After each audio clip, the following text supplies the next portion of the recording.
Hi, sorry, right over here to your right. Good news is you're in the UFC. Bad news is you're fighting the guy that you just beat to get into the UFC. I know it's controversial, but how weird is this, having to fight this guy again?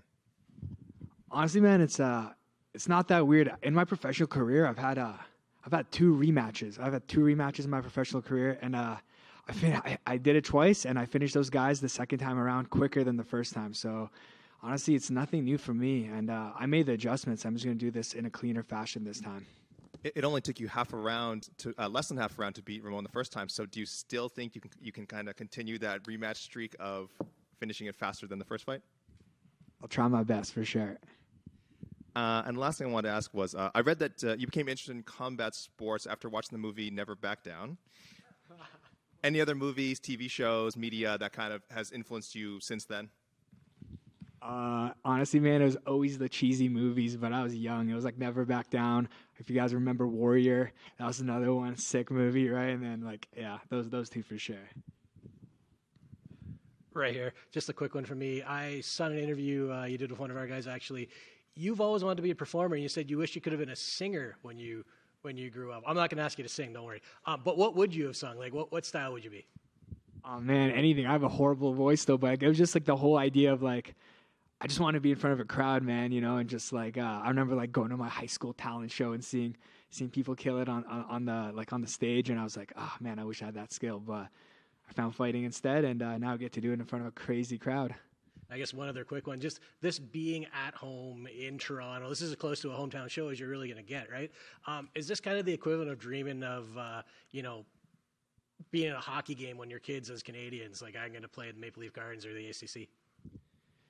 Yeah, man, like I was here when Max Holloway fought Brian Ortega, and I was in the crowd, and I remember feeling that energy, and it was like, dude, this is going to happen for me. And I'm just grateful it's my first UFC fight, and I get this opportunity so quickly. Thank you. Back here.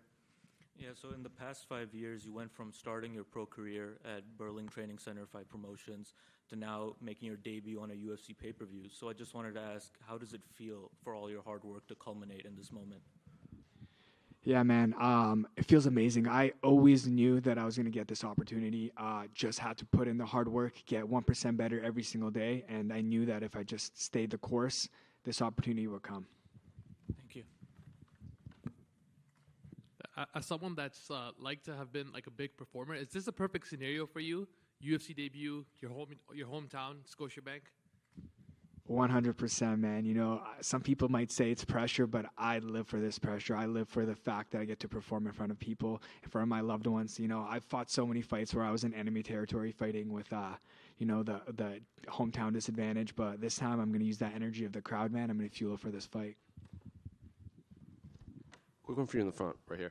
Obviously, as a young fighter, I'm sure you looked up to a lot of these veterans, and you saw how they got to the top of the mountain. So I'm curious, what type of fighter do you want to be, even like doing media stuff to get to that top? Because you see guys like Connor who will say all this stuff, and then that draws people in. But then you see guys that just head down, keep fighting, and then like Max Holloway just rack up wins, and then they still get to that same position. So I'm curious, how do you view your career moving forward? What type of fighter do you want to be?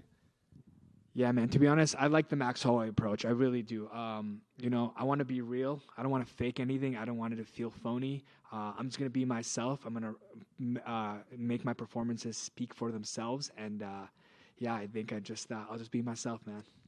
Have you had people come up to you and say, like, oh, you got it, you have to talk trash, you have to get better on the mic, and they try to convince you, like, this is the route that you should take, and you just ignore that? Or do you keep your circle close and they know who you are and they're not going to try to change you?